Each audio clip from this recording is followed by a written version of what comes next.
Olá,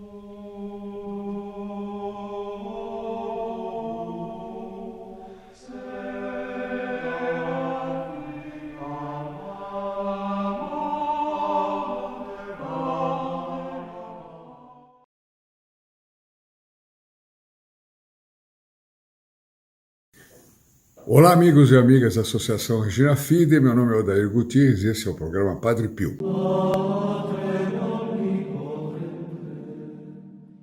Os que estão entrando aqui pela primeira vez no nosso canal, podem ver que no nosso canal tem vários vídeos a respeito do Padre Pio, com histórias incríveis a respeito do Padre Pio, e eu recomendaria que de vez em quando assistissem, porque assim vocês vão também aprender a se apaixonar por essa vida desse santo, que é uma verdadeira maravilha, é um dos santos mais importantes do nosso tempo. E uma característica tremenda da vida do Santo Padre Pio é o fato de ele ter sido muito, mas muito perseguido, inclusive dentro de casa. O que é dentro de casa? É na igreja, né? Dentro da Ordem dos Capuchinhos. Ele foi extremamente perseguido. Né? Perseguido porque diziam que os estigmas dele não eram verdadeiros, etc. E tal. Bom, vocês vão me desculpar que eu ainda estou com um restinho aí de gripe, não ia sei lá o que eu tive, e eu agora estou melhor. Mas, em todo caso, nós vamos tocando o barco aqui e falando sobre isso. Então, as perseguições do Padre Pio. Por quê? A pergunta é por que nem o Vaticano acreditou nele? Né? Mas a verdade é que nem o Vaticano acreditou nele. E nós vamos tratar desse episódio terrível da vida do Padre Pio e nós vamos ver como é importante que nós divulguemos a devoção ao Padre Pio. Antes de mais nada, eu queria pedir, já que eu estou falando em divulgar, que vocês compartilhassem esse vídeo, que vocês dessem o like e que vocês também inscrevam-se nos nossos canais, tanto no YouTube quanto no Facebook, porque assim que vocês se inscreverem, vocês terão seus nomes e seus pedidos incluídos na missa da próxima quinta-feira. Não interessa que você assistiu isso aqui depois da quinta-feira, não interessa. Na próxima quinta-feira tem missa, então você será incluído ali, tá bom? Não deixe de fazer isso, não deixe de convidar amigos a também conhecerem o canal, aumentar o número de inscritos, porque isso aí faz com que o nosso apostolado cresça e vá se multiplicando da melhor forma possível, né? Bom, outra coisa também que eu queria aproveitar, antes de começar a falar sobre por que o Vaticano não acreditou no Padre Pio, é pedir para vocês não deixarem de mandar testemunhos. É impressionante a quantidade de testemunhos que a gente recebe para que muitas pessoas vejam quem foi o Padre Pio, a importância do Padre Pio, por que ele está no mundo inteiro tomando essa conta de todos os devotos e ter aumentado a devoção dele assim incrivelmente, né? E isso não vai parar se depender de nós e se depender também dos que se inscreveram no grupo Filhos Inscritos, Filhos Protegidos do Padre Pio, porque esse é o grupo. Dá uma pequena contribuição mensal, muito pequena mesmo. O pessoal pode escolher se quer dar 0,66 por dia, centavos, né?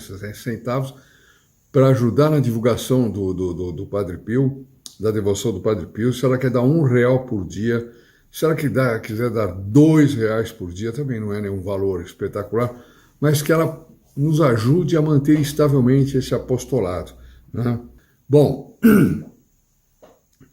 eu vou então voltar a entrar diretamente. Então, nós estamos dependendo dessas doações para tocar o nosso projeto de aumento também do serviço de atendimento. Vocês já viram aqui pela descrição do canal que já é possível fazer algum atendimento, mas tem sido muito grande a fila de espera. Nós queremos pôr mais pontos de atendimento, etc. Tudo isso é para ampliar o apostolado do Padre Pio, mas tudo isso depende de doações de milionários que não vão aparecer. Se aparecer, ótimo, mas não vão aparecer. Vamos trabalhar com o nosso esforço ali duro, etc. E com as pequenas contribuições que as pessoas generosas fazem para que a gente vá para frente. Bom, vamos entrar direto no assunto? Por que o Vaticano não acreditou no Padre Pio? Olha, mais um testemunho tirado daquele livro excelente que é do Cesca. Deixa eu ver aqui. O santo do... O santo do terceiro milênio, do livro Cesca. Muito, muito bom esse livro. Bom, então, isso posto, colocado aí todos os avisos e tudo mais, vamos entrar na matéria. As chagas do Padre Pio sempre foram motivo de grande repercussão. Evidentemente, é o que mais caracteriza o Santo Padre Pio. Os que já são habituados nesse canal sabem que tinham muitos outros dons do Padre Pio e que não era brincadeira. Atraía multidões de fiéis e curiosos, mas isso pouco importava. Eu vou fazer uma pequena pausa aqui para mudar o microfone, porque vai ficar melhor o som. Bom, voltando aqui, eu espero que o som tenha melhorado, né? Então vamos lá, então. As chagas do Padre Pio atraíam multidões de fiéis e curiosos, mas isso pouco importava, pois, quando toda essa gente se deparava com o Padre Pio, sentia-se na presença de um verdadeiro representante de Deus na Terra. Eles iam lá por curiosidade, para vasculhar, né? Quantas centenas de milhares de curiosidades vãs, com o intuito de se inteirar do burburinho do momento, acabavam se tomando um sério propósito de emenda e mudança de vida, um renascimento em Cristo Jesus. Ele ia lá por curiosidade e se convertia, né? Só no céu saberemos o número de quantas almas não se salvaram graças ao Padre Pio e os que foram seus braços aqui na terra. Olha que interessante, hein? O autor está dando o crédito da salvação de muitas almas, deixa eu arrumar aqui um pouquinho, para as pessoas, para os braços do Padre Pio aqui na terra. Ele tinha muitos ajudantes, ele tinha os filhos espirituais. Por que nós não podemos ser, nós também, os braços dele aqui na terra, né? Os braços para difundir a devoção dele? Por que nós não podemos fazer isso? Claro que a gente pode, é um ato de querer, é um ato de generosidade, não é mesmo? Parece inegável a nós que quem o conhecesse colocaria-o como santo, seja pelas suas virtudes, dons extraordinários, ou mesmo pelo perfeito cumprimento de seus deveres religiosos. Mas não foi bem isso que aconteceu em Roma. Quer dizer, todo mundo achava que ele era santo, mas não foi bem o que aconteceu em Roma. Por muitos anos, o Padre Pio ficou em observação e até mesmo sem poder celebrar missa publicamente ou atender confissões. Eu creio que foram 2 anos. E eu estive em São Giovanni Rotondo, na capelinha na qual ele celebrava a missa privada.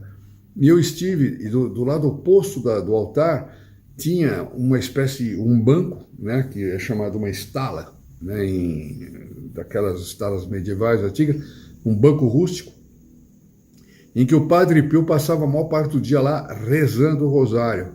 Quer dizer, ele não podia nem sequer atender confissão. Imagina a humanidade perdendo por 2 anos, quantas almas mais iriam para o céu, né? Quantas almas mais. Bom, mas enfim,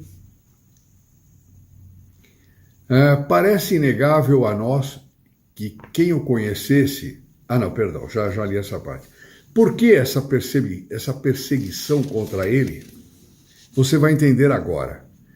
O fenômeno dos estigmas é sempre visto com muita cautela. Isso é uma coisa boa da igreja. Qualquer fenômeno, qualquer aparição tem que ser visto com muita cautela mesmo. Mesmo. Eu insisto nesse mesmo, porque às vezes eu recebo recados aqui de coisas que eu fico na dúvida. Fico na dúvida e gostaria sempre de ter uma posição da igreja que me deixaria mais tranquilo. O fenômeno dos estigmas é sempre com muita cautela, pois é fácil tentar algum tipo de artimanha para chamar a atenção. Por isso mesmo, os superiores pediram a médicos renomados da época para averiguarem e darem um diagnóstico. Vejamos o primeiro. Dr. Luigi Romanelli, médico-chefe do Hospital de Barletta, e por 2 dias examina as chagas do Padre Pio. Por 2 dias ele examina as chagas do Padre Pio. Imagine o sofrimento do Padre Pio. Imagine. durante um ano e 3 meses, ele faz 4 visitas para poder chegar a uma conclusão de sua análise. Ele se torna o primeiro a descrever detalhes mais clínicos das chagas, concluindo que não eram de origem natural, ou seja, a ciência não tinha como explicar tal fenômeno. Quer dizer, esse homem foi honesto, razoável e disse: a ciência não explica. Vejam, por exemplo, vejam suas próprias palavras, aspas, excluo, por isso, a hipótese de ser de origem natural, pois o agente produtor deve ser procurado, sem perigo de erro, no sobrenatural. Quer dizer, o agente produtor daquelas chagas, daquele fenômeno, devia ser procurado sem perigo de erro no sobrenatural. Quer dizer, olha só, era um médico famoso que estava envolvendo aqui a fama dele, né? Continua.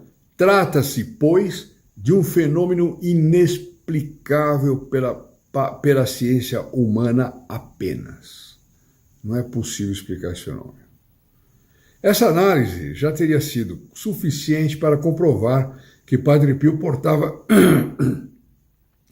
portava chagas misticamente. Porém, como o Dr. Romanelli foi convocado pelo superior do convento e a Cúria Geral dos Capuchinhos não ficou muito convencida, que eles acharam que tinha algum rolo ali, o médico era conhecido, por isso que ele fez aquela coisa. Olha só, até essa humilhação o Padre Pio teve que passar.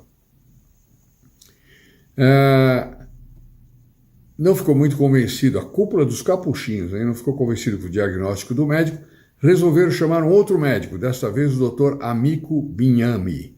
Ou seja, o Padre Pio ia passar tudo de novo, todos os sofrimentos de novo. Dr. Bignami, professor de patologia médica do Hospital Real de Roma, era um ateu de carteirinha.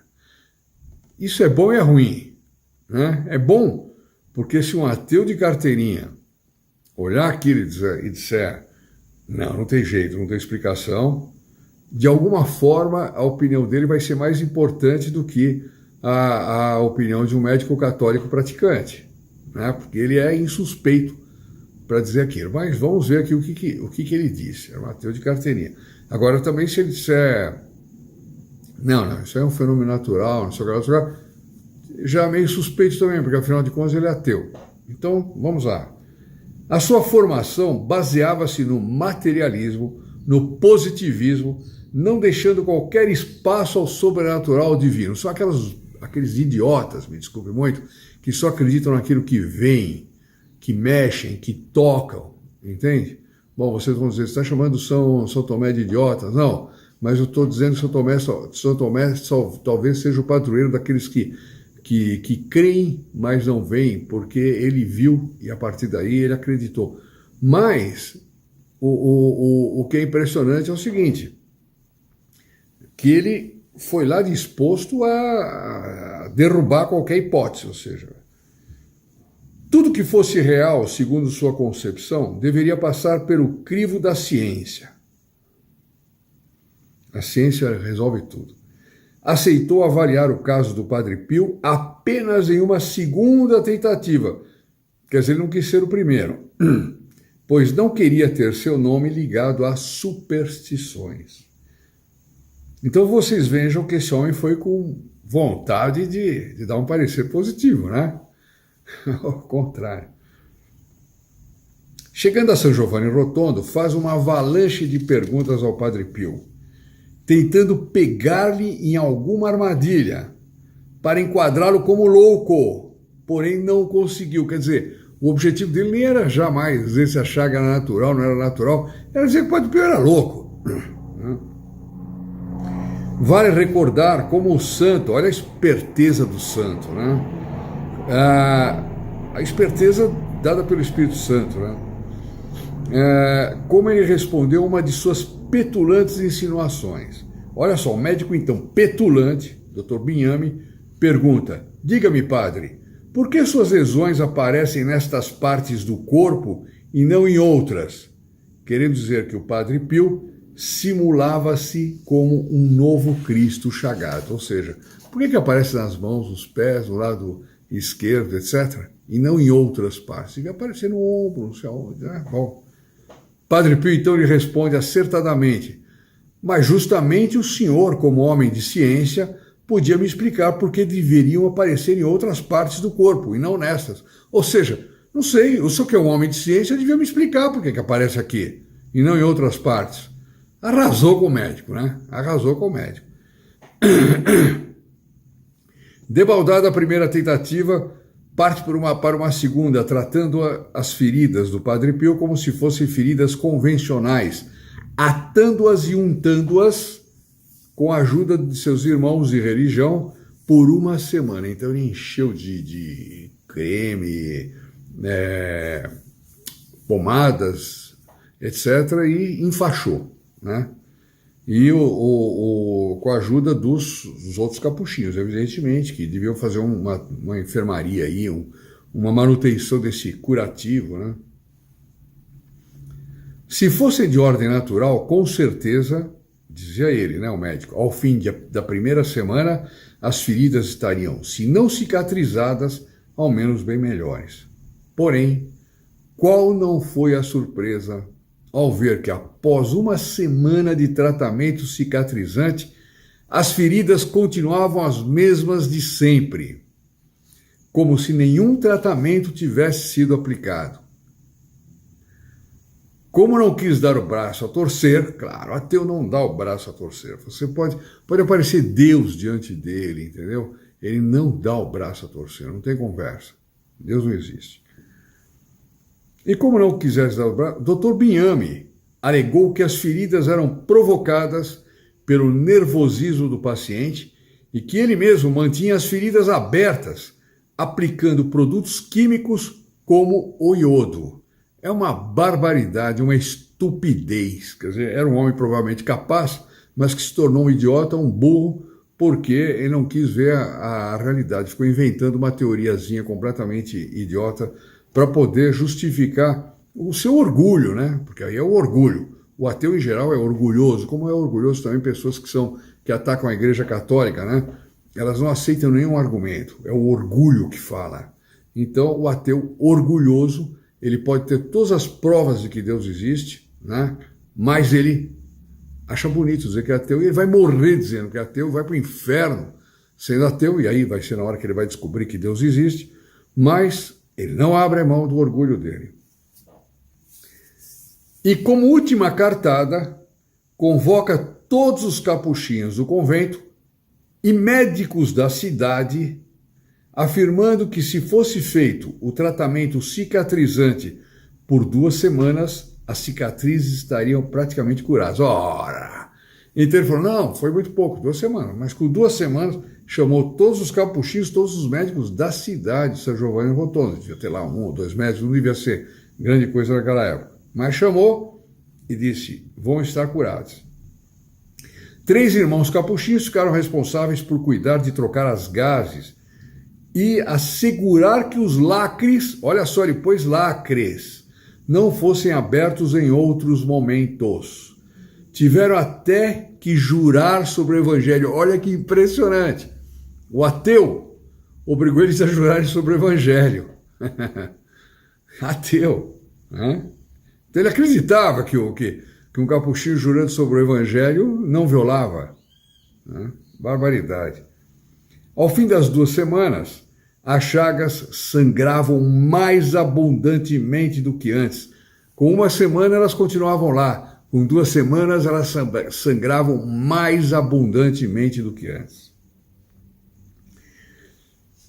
Mais um sinal visível de que Deus ali operava a sua graça. Mas o Dr. Bignami recusou aceitar o fracasso do tratamento e pôs a culpa no Padre Pio e os capuchinhos. É claro, o ateu é orgulhoso. A pessoa também que não é católica, que foi para outra seita, sei lá o que, é orgulhosa, não quer saber de argumento nenhum. É orgulho, orgulho. Por causa do orgulho vão para o inferno. Ainda não satisfeitos, os superiores do Padre Pio foram procurar outro especialista. Olha que não foi brincadeira. O Dr. Giorgio Festa. Aliás, num dos vídeos nós contamos a respeito do Dr. Giorgio Festa, da conversão de um cunhado dele, é uma coisa interessantíssima. outro médico renomado, só que ele era diferente, pois apesar de toda a formação acadêmica, era aberto às possibilidades místicas, ele era aberto ao milagre, né? Outro dia eu estava conversando com aquela doutora que fez que o Padre Pio utilizou-se dela para realizar 2 intervenções impressionantes. Uma foi ressuscitar um bebê e a outra curar um menino que tinha uma apêndice quase impossível de ser encontrada, né? E aí eu estava comentando isso com ela, né? Como, infelizmente, nos meios científicos, meios médicos, etc., é bonito ser cético, é bonito dizer que não tem intervenção divina de nada, etc, etc. É um horror isso, mas é uma prática, lamentavelmente. Ela lamentava também. Padre Pio, que na primeira visita ficou resistente, por já ter se exposto a outros 2 médicos, vai aos poucos percebendo sua bondade, do Dr. Festa, e ambos se tornam grandes amigos. De 1919 a 1928, portanto 9 anos, o Dr. Festa visita e faz estudos mais completos das chagas. Por fim, chega às mesmas conclusões do Dr. Romanelli, aquele primeiro, que tinha dito, vai investigar a causa em questões sobrenaturais, porque nas naturais não existe. Ele também, o Dr. Festa, chegou à mesma conclusão da origem sobrenatural e ainda por cima rebate as falácias do Dr. Bignami, o ateu, alegando que, caso o Padre Pio se auto-infligisse, suas chagas já teriam se desenvolvido em gangrenas, já teriam se tornado gangrenas, e que, de fato, o que de fato nunca aconteceu. Claro, mas já que anos e anos a pessoa cutucando e criando e furando, para começar é de uma loucura extrema, né? Mas teria gangrenado, né? Teria infeccionado, sei lá o quê. Bom, após essas 3 visitas, a Santa Sé já tinha em mãos 3 relatórios dos respectivos médicos que examinaram Padre Pio. Contudo, pensa que acabou aí a história? Não. Contudo, no filme do Padre Pio aparece um pedacinho disso, um pouquinho disso. Aparece sobretudo nessa última parte aqui, mas se eu não me engano, no final tem uma espécie de conversão do médico que vai lá, etc. e tal, e eu não sei se isso é verdadeiro ou se não é licença poética. Por fim, tá aqui. Mandaram o padre Dr. Agostino Gemelli, acho que é o que dá nome à clínica Gemelli, onde foi tratado o Papa João Paulo II. Frade franciscano, né? Portanto, da mesma ordem dos capuchinhos. Os capuchinhos são um ramo dos franciscanos, né? Então, o Dr. Gemelli era frade franciscano, cuja influência e prestígio eram fortemente sentidos no Vaticano, sobretudo no reinado de Pio XI. Em verdade, Dr. Gemelli nunca chegou a examinar as chagas do Padre Pio, pois quando esse chegou ao convento de São Giovanni Rotondo, estava, castigo de Deus, estava sem autorização do Santo Ofício. Chegou lá de alegre, achando, eu sou tal, né? Vou resolver esse problema agora. Só que ele não levou uma autorização do Santo Ofício, né? É como o policial que invade a casa sem ter um mandato, né? Lá foi ele. Recebendo uma resposta negativa do Padre Pio. E o Padre Pio fez muito bem. Quer dizer, vocês não acreditam, vieram 3 meses, me atormentaram, não sei o quê. Agora mandam outro e sem autorização do Santo Ofício não vou aceitar. Agora, se mandasse com autorização do Santo Ofício, obediente que ele era, é claro que ele aceitaria. Mas ele fez muito bem de ser enérgico. Senão ele seria um cordeirinho que qualquer um vai lá e ficava cutucando os estigmas, sagrados estigmas dele, né? Isso é quase uma blasfêmia, um sacrilégio, uma coisa tremenda. Isso o enfureceu de tal modo que a partir de então começou a detratar o Padre Pio, o Dr. Gemelli, certo? Ele ficou tão furioso que ele não viu as chagas, mas ele passou a detratar, falar mal do Padre Pio, confirmando o diagnóstico do Dr. Bignami, acusando o Padre Pio de um psicopata ignorante e automutilador que explora a credulidade dos fiéis. É tão mais fácil explorar a credulidade de fiéis sem precisar se machucar tanto, né? Vocês concordam que tem muito pilantra aí que explora a credulidade dos fiéis, não faz nada disso. Alguns até tocam uma violinha de vez em quando. Bom, isso tudo bastou para que o Vaticano impusesse sanções restritivas ao ponto de o Padre Pio não mais poder celebrar missas públicas. As missas que lotavam, as missas que às 5 horas da manhã estavam cheias, que não tinha lugar para se ajoelhar, mas que todas as pessoas estavam felizes, elevadas, com o coração elevado a Deus, vendo um santo celebrar a Sagrada Eucaristia. Não é brincadeira. Foi proibido. Até pedido de transferência de convento foi feita 2 vezes, mas os fiéis e até o prefeito de San Giovanni não deixaram que isso acontecesse. São daquelas coisas, olha, vamos tirar ele desse convento, né? Desaparece, o pessoal não conhece, para essa onda a respeito da santidade do Padre Pio, até ele construir outra, né? outra onda, a gente vai mudando de convento, assim por diante, né? Com a morte do Papa Pio XI, a influência dos julgamentos de Gemelli diminui bastante, e aos poucos, o Papa Pio XI era um Papa bom, hein? Portanto, a gente vê que ele tinha tem coisas ruins dele também, não estou aqui pondo ele de santo, não. Mas a gente vê que ele sofria muita influência do Vaticano, todo o ambiente que o cercava. A influência dos julgamentos de Gemelli diminuiu bastante, quer dizer, com a morte do Papa, o Gemelli perdeu a influência. E aos poucos, as sanções sobre o Padre Pio são retiradas. Não faltou provas e perseguições ao pobre frade, filho de São Francisco, que, assim como seu fundador, desejou amar Cristo até a morte e a morte na cruz. São Francisco também tinha os estigmas. Mas todas essas incompreensões e perseguições serviram para que Padre Pio crescesse em virtude e especialmente em humildade, se tornando ainda mais agradável a Deus. Claro, a humilhação que ele teve que passar não era qualquer coisa. Bom, meus caros, acho que o vídeo foi longo demais hoje, mas eu acho que esse aqui é um episódio que todos nós devemos conhecer assim, ó, de memória, saber citar, e lembrar dos momentos em que os bons são perseguidos.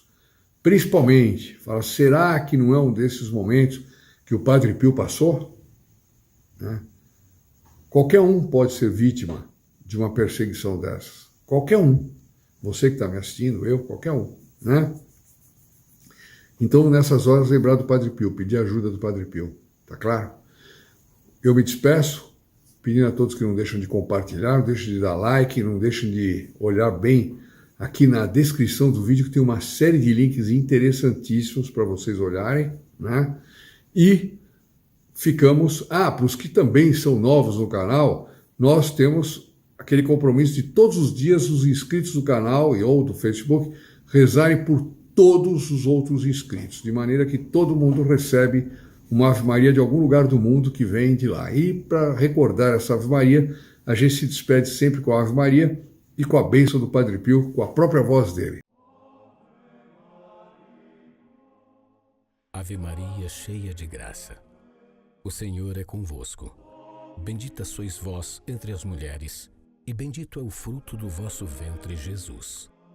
Santa Maria, Mãe de Deus, rogai por nós, pecadores, agora e na hora da nossa morte. Amém. In nome del Padre, del Figliolo e dello Spirito Santo, e così sia. Sia lodato Gesù e Maria, e buonanotte a tutti.